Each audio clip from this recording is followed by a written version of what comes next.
आपके चरणों में तीवार नमोस्तु करती हूँ। गुरुदेव, एक बहुत बड़ा मेरे मन में विकल्प है और जिस विकल्प का समाधान ढूंढने में आपके पास आई हूँ। श्री दिगंबर जैन महासमिति लगभग 15 प्रांतों में काम कर रही है, पर आज ये देखा जा रहा है कि जैन समाज के लोग, जैसे अभी आपने सरनेम की बात की गुरुदेव, ये सरनेम का विषय केवल सरनेम का नहीं है। आज यदि मैं मानूँ कि तो अल्पसंख्यक में हम सब आते हैं। पहले ये बोला जाता था कि संपूर्ण भारत में 45 करोड़ जैन समाज रहती थी, पर आज ये माना जाता है कि 0.45 में हमारी काउंटिंग आ गई है गुरुदेव। और अभी जैसे मैं महाराष्ट्र की बात करूं, केरल की बात करूं, कर्नाटक की बात करूं, तो पिछले माह ही लगभग 1.5 लाख लोगों ने जैन धर्म छोड़ के दूसरा धर्म अपनाया है।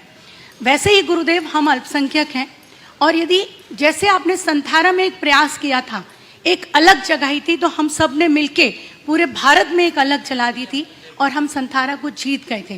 गुरुदेव, अब वह समय है, यदि हम सब वैसे ही अल्पसंख्यक हैं और यदि इस तरह से हम और अल्पसंख्यक होते चले जाएंगे और जैन समाज के लोग बाहर चले जाएंगे, तो हमारी संख्या कितनी बचेगी।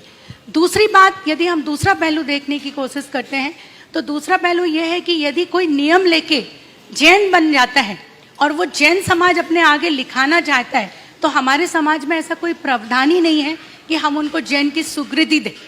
तो अब आप मुझे ये मार्गदर्शन करें कि ये दोनों विषय पे हम कार्य कैसे कर सकते हैं। देखिए, आपने एक गंभीर सामाजिक विषय को यहाँ उपस्थित किया। जहाँ तक आपकी चिंता जैन परंपरा की अक्षुण्णता को लेकर है और जैनियों की घटती हुई संख्या को लेकर है, वो बिल्कुल जायज़ है और इसके लिए हमें सभी संभव उपाय करने चाहिए। लेकिन एक जो बात आपने अभी अपने वक्तव्य में कही कि कर्नाटक और केरल में 1.5 लाख जैन परिवार जैन धर्म का त्याग कर दिए पिछले साल, ये बात मेरी जानकारी के अनुसार व्हाट्सएप के द्वारा फैलाया गया भ्रम है, ये यथार्थ नहीं है।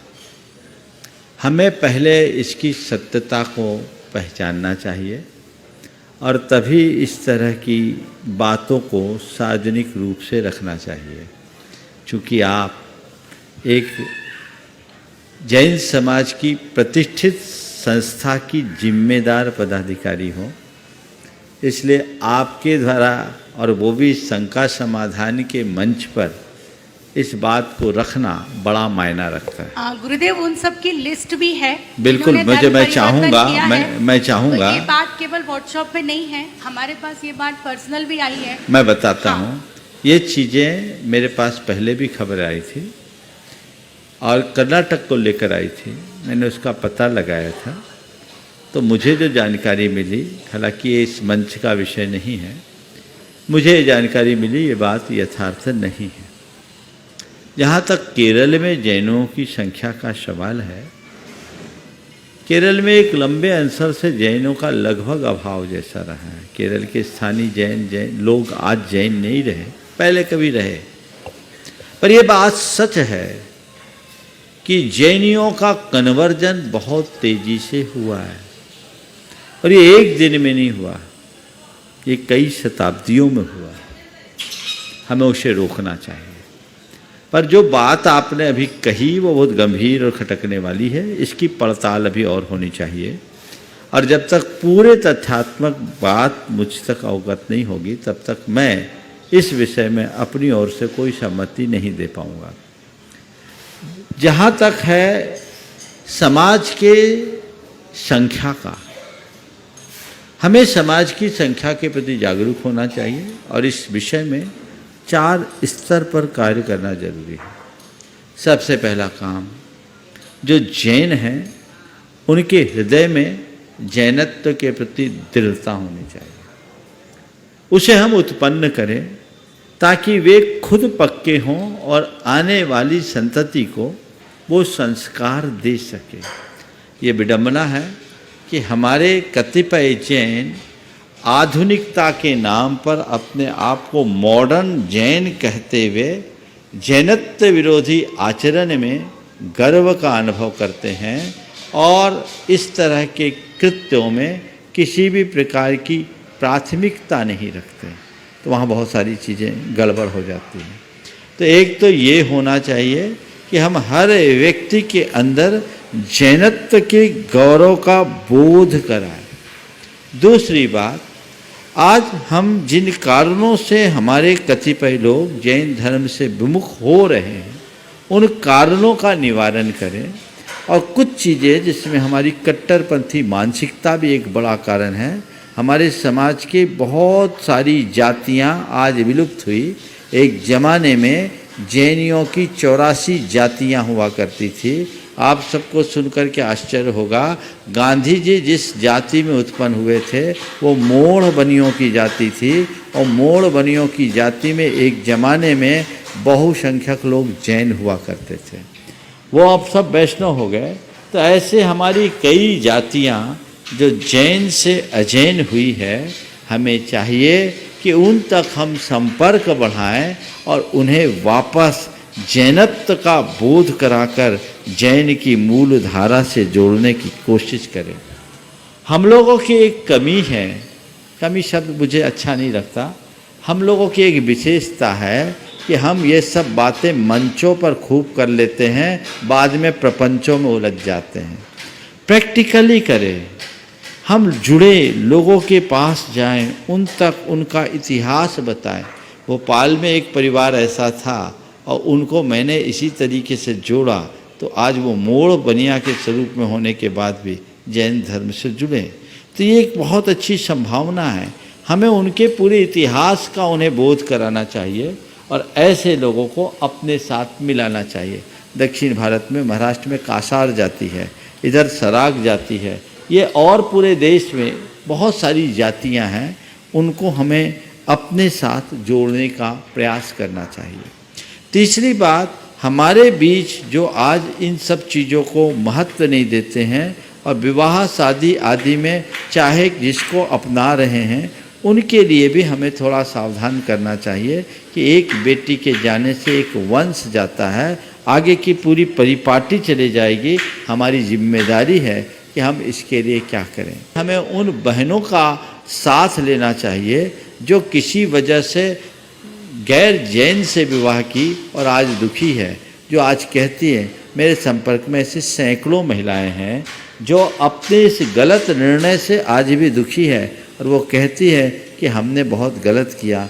वो बात आज लोगों के बीच जाना चाहिए ताकि लोग उसे समझे और अपने आने वाली पीढ़ी को संभाल सके।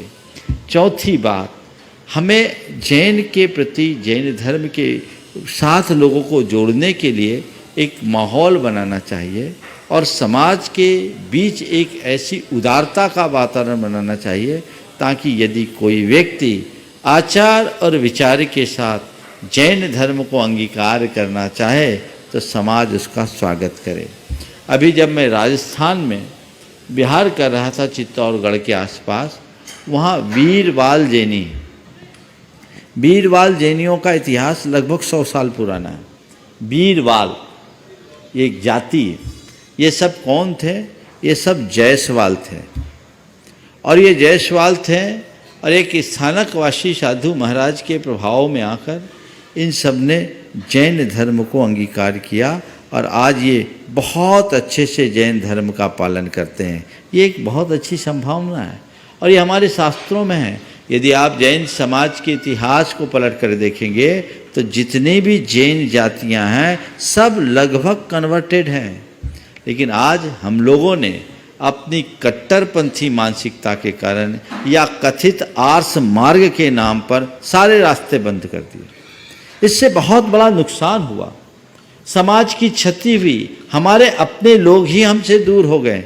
हमें उन सब को रोकना चाहिए और एक नई संभावना तलाशनी चाहिए। मैं जब उदयपुर, चित्तौड़गढ़ के आसपास बिहार कर रहा था तो कई जगह मैंने उनके स्थानकों में प्रवास किया।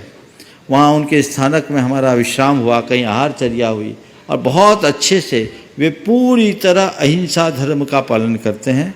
और ऐसे भी जायसवाल समाज का जो इतिहास बताता है, ये सब कलभ्र वंशी थे। कलचुरी काल से इनका संबंध था, कलभ्र से ही कलार बना है और ये सब कभी जैन हुआ करते थे, क्योंकि कलचुरी कालीन राजा ज़्यादातर जैन थे, ये इतिहास बताता है। तो ये सब चीज़ें लुप्त हुई है, इनको फिर से पुनर्विचार करके इनकी पुनर्वापसी की बात सोचनी चाहिए। पर मैं समझता हूँ ये बात केवल हमारे और आपके बीच की चर्चा से संभव नहीं है, इसके लिए एक बड़े विजन के साथ एक मिशन का रूप देना होगा। और चूंकि ये सब बातें मेरे ज्यूरिडिक्शन से बाहर हैं, मेरी अपनी मर्यादाएं, ये आचार्यों का काम है, हम लोग तो उनकी बातों को आगे बढ़ाने वाले हैं। इसे शीर्ष स्तर पर सोचना चाहिए और इसके लिए कोई रास्ता निकालना चाहिए। मैंने गुरुदेव से भी इस बार नेमावर के प्रवास में इस विषय पर अपनी चिंता प्रकट की थी। उन्होंने मुझे कुछ रास्ता और निर्देश भी दिया, मैं उसके ऊपर चल रहा हूँ। लेकिन हमें आज बहुत बड़ी ज़रूरत है इस प्रकार के वातावरण बनाने की, क्योंकि आज की तारीख में जैन धर्म में इतना अच्छा पोटेंशियल है कि इसे हम जन धर्म बना सकते हैं। लेकिन हमें अपनी संकीर्णताओं को त्यागना होगा, इसे व्यापक पटल पर देखना होगा। लेकिन क्या करें, समाज का हाजमा भी खराब है। यदि अभी कुछ थोड़ा हो गया तो लोग हल्ला मचाना शुरू करेंगे। तो एक वातावरण बनाने की ज़रूरत है। लेकिन ये बात बिल्कुल सत्य है, समय रहते हम नहीं चेते तो सब कुछ खो जाएगा, खो जाएगा। हम 40 करोड़ से अगर 44 लाख होते हैं तो 44 लाख से 44,000 होने में कितने साल लगेंगे? आने वाले 50 वर्षों बाद पता नहीं हमारा क्या होगा। फिर हमारी परंपराएं, हमारी संस्कृति, फिर हमारा धर्म, ये कहाँ जाएगा? ये जवाबदेही प्रत्येक व्यक्ति की है और इस पर गंभीरता से विचार होना चाहिए। और मैं तो कहता हूँ आज हर जैनी को सबसे पहले इन्हीं बिंदुओं पर विचार करके रास्ता निकालना चाहिए।